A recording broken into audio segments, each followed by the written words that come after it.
জয় জয় জଗନ୍ନାଥ। ନମସ୍କାର। ସକାଳରେ ଖବର ଜେନଭିଜନ ଆପଣମାନଙ୍କୁ ଜଣାଉଛି ନୂତନ ବର୍ଷର ହାର୍ଦ୍ଦିକ ଅଭିନନ୍ଦନ। ଆସନ୍ତୁ କିଛି ଗୁରୁତ୍ୱପୂର୍ଣ୍ଣ ଘଟଣା ଉପରେ ନଜର ପକାଇବା ପୂର୍ବରୁ ବର୍ତ୍ତମାନ ଓଡ଼ିଶାରେ କ'ଣ ରହିବ ଲଘୁଚାପର ସ୍ଥିତି। ବର୍ତ୍ତମାନ ଓଡ଼ିଶାରେ କଲବଲ କରୁଛି ଶୀତର ପ୍ରକୋପ। ଏହି ଶୀତ ପ୍ରକୋପ ଭିତରେ ଭାରତୀୟ ପାଣିପାଗ ବିଭାଗ ତରଫରୁ ବର୍ତ୍ତମାନ ଆହୁରି ଗୋଟିଏ ସପ୍ତାହ ଧରି ଓଡ଼ିଶାରେ ଶୀତର ପ୍ରକୋପ ଜାରି ରହିବ ଏବଂ ଅଦିନିଆ ବର୍ଷା ସହିତ ବିଜୁଳି ଘଡ଼ଘଡ଼ି ସହିତ ବର୍ଷାର ନେଇ ସମ୍ଭାବନା ଜାରି କରିଛି ଭାରତୀୟ ପାଣିପାଗ ବିଭାଗ। ଯା ଅପଡେଟ୍ ଖବର ସାମ୍ନାକୁ ଆସୁଛି ଦର୍ଶକ ବନ୍ଧୁ, ବର୍ତ୍ତମାନ ପାଣିପାଗ ବିଭାଗ ତରଫରୁ ବର୍ତ୍ତମାନ ଆହୁରି ଗୋଟିଏରୁ 2 ସପ୍ତାହ ଧରି ଓଡ଼ିଶାରେ ରାଜ କରିବ ଶୀତର ପ୍ରକୋପ। ଏହି ଶୀତ ପ୍ରକୋପ ଭିତରେ ବର୍ତ୍ତମାନ ଓଡ଼ିଶାରେ ଧାନ ବର୍ତ୍ତମାନ ହାର୍ଭେଷ୍ଟିଂ ସମୟରେ ବର୍ତ୍ତମାନ ଏକ ବେହାଲ ପରିସ୍ଥିତି ଉପୁଜିଛି। ବର୍ତ୍ତମାନ ଅଦିନିଆ ବର୍ଷା ଏବଂ ଶୀତର ପ୍ରକୋପରେ ଏବଂ ଭାରତୀୟ ପାଣିପାଗ ବିଭାଗ ତରଫରୁ ଯେଉଁ ସତର୍କ ସୂଚନା ମଧ୍ୟ ଜାରି କରିଛି, କୃଷକ ତାର ଧାନକୁ ଅସ୍ତବ୍ୟସ୍ତ ଭାବରେ ଏବଂ ତା ଧାନ ମଧ୍ୟ ହାର୍ଭେଷ୍ଟିଂ କରିବ ଏବଂ ଏହି ହାର୍ଭେଷ୍ଟିଂ ସମୟରେ କିପରି ଭାବରେ କୃଷକ ତାର ଧାନ ଗଣ୍ଡିକୁ ନିଜ ଆୟତ୍ତକୁ ନେବ, ସେଥିପାଇଁ ବର୍ତ୍ତମାନ ଜୋରଦାର ପ୍ରୟାସରେ ଜାରି ରହିଛି କୃଷକର ଧାନ ହାର୍ଭେଷ୍ଟିଂ। କିନ୍ତୁ ଆହୁରି ଗୋଟେ କଥା ସାମ୍ନାକୁ ଆସୁଛି ଦର୍ଶକ ବନ୍ଧୁ, ବର୍ତ୍ତମାନ ଅଧା ଧାନ ବର୍ତ୍ତମାନ ବିଲରେ ଥିବାରୁ ବର୍ତ୍ତମାନ ପାଣିପାଗ ବିଭାଗ ତରଫରୁ ଯେଉଁ ସତର୍କ ସୂଚନା ଦିଆଯାଇଛି, ବର୍ତ୍ତମାନ ଉତ୍ତର ଦକ୍ଷିଣ ବଙ୍ଗୋପସାଗରରେ ସୃଷ୍ଟି ହେଉଥିବା ଏକ ଘୂର୍ଣ୍ଣିବଳୟ ପ୍ରଭାବରେ ପ୍ରବଳ ବର୍ଷାକୁ ନେଇ ମଧ୍ୟ ସମ୍ଭାବନା ଅଧିକ ଥିବାରୁ ପାଣିପାଗ ବିଶେଷଜ୍ଞ ତରଫରୁ ମଧ୍ୟ ସତର୍କ ସୂଚନା ମଧ୍ୟ ଜାରି କରାଯାଇଛି। ବର୍ତ୍ତମାନ ଯେଉଁଭଳି ଉତ୍ତର ବଙ୍ଗୋପସାଗରରେ ସୃଷ୍ଟି ହେଉଥିବା ଏକ ଘୂର୍ଣ୍ଣିବଳୟ ପରେ ପରେ ଏକ ଲଘୁଚାପରେ ସୃଷ୍ଟି ନେବ। ଲଘୁଚାପ ପରେ ଏରା ମଧ୍ୟ ଓଡ଼ିଶାରେ ପ୍ରବଳ ବର୍ଷାକୁ ନେଇ ମଧ୍ୟ ସତର୍କ ସୂଚନା ଜାରି କରିଛି ପାଣିପାଗ ବିଭାଗ। ଦର୍ଶକ ବନ୍ଧୁ, ବର୍ତ୍ତମାନ ଓଡ଼ିଶାରେ ବର୍ତ୍ତମାନ ସ୍ଥିତି ବର୍ତ୍ତମାନ କହିଲେ ନ ସରେ। ବର୍ତ୍ତମାନ ଯେଉଁ ସ୍ଥିତି ରହିଛି, ଆସନ୍ତୁ ପୁରା ଭିଡ଼ିଓ ଉପରେ ଟିକେ ନଜର ପକାଇ ନେବା ଦର୍ଶକ ବନ୍ଧୁ। ଓଡ଼ିଶାରେ ପାଖାପାଖି କୁହୁଡ଼ି ସବୁଠି ଦୃଶ୍ୟମାନ ହେଉଛି। ଆପଣଙ୍କୁ କଥା କହିପାରିବୁ, ସବୁଠାରୁ କୁହୁଡ଼ି ହେଉଛି ଭଦ୍ରକ ଜିଲ୍ଲାରେ 10ରୁ 14 ଡିଗ୍ରୀ ପର୍ଯ୍ୟନ୍ତ ବର୍ତ୍ତମାନ ରହିଛି। ତାହା ବର୍ତ୍ତମାନ ଯେଉଁ ଲଘୁଚାପ ଜନିତ ବର୍ଷା ଓଡ଼ିଶା ଉପରେ ପ୍ରବଳ ବର୍ଷିବ ବୋଲି ମଧ୍ୟ ଆକଳନ କରିଛି ଓଡ଼ିଶାରେ ଆକଳନ ମଧ୍ୟ କରିଛି ଭାରତୀୟ ପାଣିପାଗ ବିଭାଗ।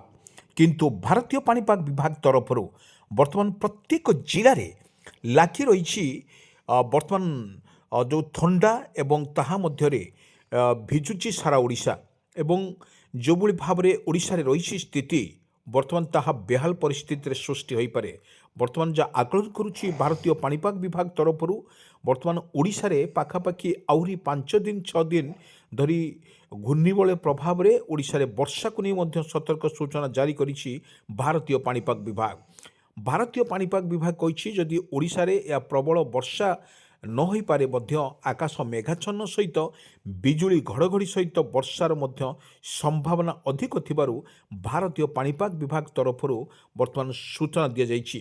ଗୋଟିଏ କଥା ହେଉଛି, ଆମେ କଥା କହିପାରିବା ଭଦ୍ରକ ବାଲେଶ୍ୱର ଏବଂ କଟକ, ଭୁବନେଶ୍ୱର, ପୁରୀ, ଗଞ୍ଜାମ, ଗଜପତି, ରାଉରକେଲା, ଢେଙ୍କାନାଳ, ପାରାଦୀପ ଏହି ସ୍ଥାନରେ ଅଧିକରୁ ଅଧିକ ବର୍ତ୍ତମାନ ରହିଛି ତାର କୁହୁଡ଼ି ମଧ୍ୟ ଦୃଶ୍ୟମାନ ହେଉଛି ଏବଂ ସବୁଠି ଦେଖିବାକୁ ମିଳୁଛି ବର୍ତ୍ତମାନ ଥଣ୍ଡାର ପ୍ରକୋପ। ଏହି ଥଣ୍ଡାରେ ହାଡ଼ଭଙ୍ଗା ଶୀତ ସହିତ ବର୍ତ୍ତମାନ ଭିଜୁଛି ସାରା ଓଡ଼ିଶା ଏବଂ ସବୁଠି ବର୍ତ୍ତମାନ ଶୀତର ଲହରୀ। ଏହି ଶୀତର ଲହରୀ କାକର ଏବଂ କେଉଁଠି ଅଦିନିଆ ବର୍ଷାକୁ ନେଇ ମଧ୍ୟ ସତର୍କ ସୂଚନା ଜାରି କରିଛି ଭାରତୀୟ ପାଣିପାଗ ବିଭାଗ।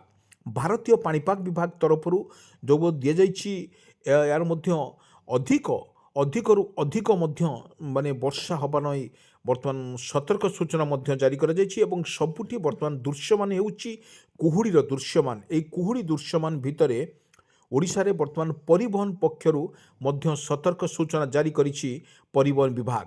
କିନ୍ତୁ ପରିବହନ ବିଭାଗ ତରଫରୁ ବର୍ତ୍ତମାନ ଅଦିନିଆ ବର୍ଷା ସହିତ ବିଜୁଳି ଘଡ଼ଘଡ଼ି ସହିତ ବର୍ଷାର ମଧ୍ୟ ସମ୍ଭାବନା ଅଧିକ ଥିବାରୁ ଆକୁ ଆଖି ଆଗରେ ରଖି ବର୍ତ୍ତମାନ ସମସ୍ତଙ୍କୁ ସତର୍କ ସୂଚନା ମଧ୍ୟ ଜାରି କରିଛି। କିନ୍ତୁ ଦର୍ଶକ ବନ୍ଧୁ, ଯେଭଳି ଭାବରେ ଓଡ଼ିଶାର ବର୍ତ୍ତମାନ ନୂଆବର୍ଷ ସେଲିବ୍ରେଟ୍ ଚାଲୁଥିବା ବେଳେ ପୁଣି ଏକ ଥଣ୍ଡାର ପ୍ରକୋପ, କିନ୍ତୁ 1 ତାରିଖ, ଆଜି ହେଉଛି 1 ତାରିଖ, 1 ତାରିଖରେ ଯେଉଁ 2 ତାରିଖ ଭିତରେ ଓଡ଼ିଶାରେ ପ୍ରବଳ ବର୍ଷିବ ବୋଲି ମଧ୍ୟ ଆକଳନ କରିଛି ଭାରତୀୟ ପାଣିପାଗ ବିଭାଗ। କିନ୍ତୁ ବଡ଼ କଥା ହେଉଛି, ଯେଭଳି ଓଡ଼ିଶାରେ ଗୋଟିଏ କଥା ଆମେ କହିପାରିବା, ଯେଭଳି ଲଘୁଚାପ ଜନିତ ବର୍ଷା ଓଡ଼ିଶା ଉପରେ ଆଗାମୀ ମାସ ଭିତରେ ଯେଭଳି ଆଲୋଚନା କରାଯାଉଥିଲା, ତାହା ମଧ୍ୟ ଲଗାତାର ଭାବରେ ବର୍ଷା ମଧ୍ୟ ଓଡ଼ିଶା ଉପରେ ଜାରି ରହିଥିଲା। ଦର୍ଶକ ବନ୍ଧୁ, ବିଜୁଳି ଘଡ଼ଘଡ଼ି ସହିତ ବର୍ଷା ଏବଂ କେଉଁଠି ନା କେଉଁଠି ବର୍ତ୍ତମାନ ବନ୍ୟା ପରିସ୍ଥିତି ମଧ୍ୟ ସୃଷ୍ଟି ହୋଇଥିଲା। କିନ୍ତୁ ଲୋକମାନେ ଏପର୍ଯ୍ୟନ୍ତ ଭୁଲି ନାହାନ୍ତି କିପରି ଭାବରେ ଏକୁ ଲୋକମାନେ ଭୁଲିବେ ଏବଂ ପ୍ରତ୍ୟେକ ଓଡ଼ିଶାର ପ୍ରତ୍ୟେକ ଲୋକମାନେ ଏହାକୁ ମଧ୍ୟ ଏଇ ତ ବିଭୀଷିକା, ଯେଉଁ ଲଘୁଚାପର ବିଭୀଷିକା ମଧ୍ୟ ଦେଖିଥିଲେ ଏବଂ ତାହା ମଧ୍ୟ ବର୍ତ୍ତମାନ ବଖାଣୁଛନ୍ତି। କିନ୍ତୁ ଏହି ପରିପ୍ରେକ୍ଷୀରେ ଯଦି ଧାନ ହାର୍ଭେଷ୍ଟିଂ ସମୟରେ ଏବଂ ପୁଣି ଆସୁଛି ଏକ ଲଘୁଚାପ, ଏହି ଲଘୁଚାପକୁ ନେଇ ବର୍ତ୍ତମାନ ଓଡ଼ିଶାରେ ବର୍ତ୍ତମାନ ହାଇ ଆଲର୍ଟ ଜାରି କରିନଥିଲେ ମଧ୍ୟ ଓଡ଼ିଶାର ଏତା କେତେ ପ୍ରଭାବ ପଡ଼ିବ ମଧ୍ୟ ତାହା ସ୍ପଷ୍ଟ କରିନାହିଁ ଭାରତୀୟ ପାଣିପାଗ ବିଭାଗ।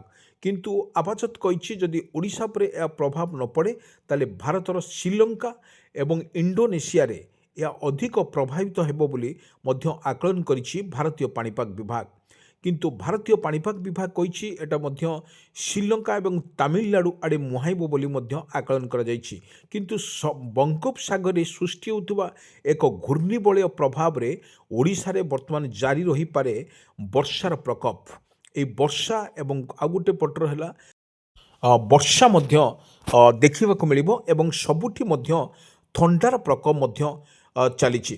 ରାସ୍ତାଘାଟ ସବୁଠି ବର୍ତ୍ତମାନ ଶୂନଶାନ ହୋଇପଡ଼ୁଛି, କାରଣ ଏତେ ଜୋରରେ ମଧ୍ୟ ଶୀତ ପଡ଼ୁଛି, ତାହା ମଧ୍ୟ ଲୋକଙ୍କୁ ଅସ୍ତବ୍ୟସ୍ତ କରି ପକାଉଛି। କିନ୍ତୁ ସନ୍ଧ୍ୟା ହେଲେ ଆମେ ଆପଣମାନଙ୍କୁ କହି ରଖୁଛୁ, ଯେଉଁଭଳି ସନ୍ଧ୍ୟା ଆସିଲେ ଏବଂ ତାହା ମଧ୍ୟ କିଛି ସନ୍ଧ୍ୟା ଆସିଲେ ପ୍ରବଳ ଶୀତ ମଧ୍ୟ ଲାଗୁଛି ଏବଂ ନିଆଁ ହୋଡ଼ାରେ ବସି ଲୋକମାନେ ମଧ୍ୟ ନିଆଁରେ ମାନେ ଉଷୁମ କରୁଛନ୍ତି, ଗରମ ହେବା ପାଇଁ ମଧ୍ୟ ଉଷୁମ ହେଉଛି। କିନ୍ତୁ ଏହି ପରିପ୍ରେକ୍ଷୀରେ ଯେଭଳି ପାଣିପାଗ ବିଭାଗ ତରଫରୁ ଯେଉଁ ସତର୍କ ସୂଚନା ମଧ୍ୟ ଜାରି କରାଯାଇଛି, ବର୍ତ୍ତମାନ ଓଡ଼ିଶାରେ ଆହୁରି ପାଖାପାଖି 7 ଦିନରୁ 8 ଦିନ କୋହଲା ପାଗ ସହିତ ଆଂଶିକ ପରିମାଣରେ ବର୍ଷାକୁ ନେଇ ମଧ୍ୟ ସତର୍କ ସୂଚନା ଜାରି କରିଛି ଭାରତୀୟ ପାଣିପାଗ ବିଭାଗ। ଦର୍ଶକ ବନ୍ଧୁ, ଆମେ କହି ରଖୁଛୁ ମତ୍ସ୍ୟଜୀବୀମାନଙ୍କ ପାଇଁ ମଧ୍ୟ ସତର୍କ ସୂଚନା ଜାରି କରିଛି ଭାରତୀୟ ପାଣିପାଗ ବିଭାଗ। ଏଠୁ କୁହାଯାଇଛି, ଯେଭଳି ଭାବରେ ଓଡ଼ିଶାରେ ରହିଛି ତାହା ମଧ୍ୟ ସ୍ଥିତି ଅତି ସଙ୍ଗୀନ ରହିବ ଏବଂ ଓଡ଼ିଶାରେ ଏକ ପ୍ରକାର ବର୍ଷା ମଧ୍ୟ ହେବ ବୋଲି ମଧ୍ୟ ଆକଳନ କରାଯାଇଛି। ଏବଂ ଆଜି ଯଦି ସକାଳର ଦୃଶ୍ୟ ଆମେ ଦେଖିବା, ଆକାଶ ଆଂଶିକ ମେଘପାଗ ରହିଛି, କାରଣ ଏ ଲଘୁଚାପ ଜନିତ ବର୍ଷା ପାଖାପାଖି ଆହୁରି ଘୂର୍ଣ୍ଣିବଳୟ ଯେଉଁ ସୃଷ୍ଟି ହୋଇଛି, 31 ତାରିଖରେ ଘୂର୍ଣ୍ଣିବଳୟ ସୃଷ୍ଟି ହୋଇଥିବା 31 ତାରିଖ ଯେଉଁ ଘୂର୍ଣ୍ଣିବଳୟ ସୃଷ୍ଟି ହେବା ଫଳରେ ବର୍ତ୍ତମାନ ପରେ ୟା ଲଘୁଚାପରେ ରୂପ ନେଇଛି। ଲଘୁଚାପର ରୂପ ଯେତେବେଳେ ନେଇଛି, ସବୁଠି ବର୍ତ୍ତମାନ ତାହା ଅବପାତର ରୂପ ନେବ। ତାପରେ ଲଘୁଚାପ ଜନିତ ବର୍ଷାରେ ଓଡ଼ିଶାରେ ପ୍ରବଳ ବର୍ଷାକୁ ନେଇ ମଧ୍ୟ ସତର୍କ ସୂଚନା ଜାରି କରିଛି ଭାରତୀୟ ପାଣିପାଗ ବିଭାଗ। ଭାରତୀୟ ପାଣିପାଗ ବିଭାଗ ତରଫରୁ ଯେଭଳି ସତର୍କ କରାଯାଇଛି ଏବଂ ପ୍ରତ୍ୟେକ ବର୍ତ୍ତମାନ ଜିଲ୍ଲାରେ ବର୍ତ୍ତମାନ ଓଡ଼ିଶାରେ ନୂଆ ବର୍ଷର ଭିଜି ପାରିବ ବୋଲି ମଧ୍ୟ ସ୍ପଷ୍ଟ କରିନଥିଲେ ମଧ୍ୟ ପାଣିପାଗ ବିଭାଗ ତାହା ମଧ୍ୟ ଆକଳନ କରିଛି ବା ପୂର୍ବାନୁମାନ କରିଛି ଓଡ଼ିଶାରେ ବର୍ଷାର ସମ୍ଭାବନା ଅଛି।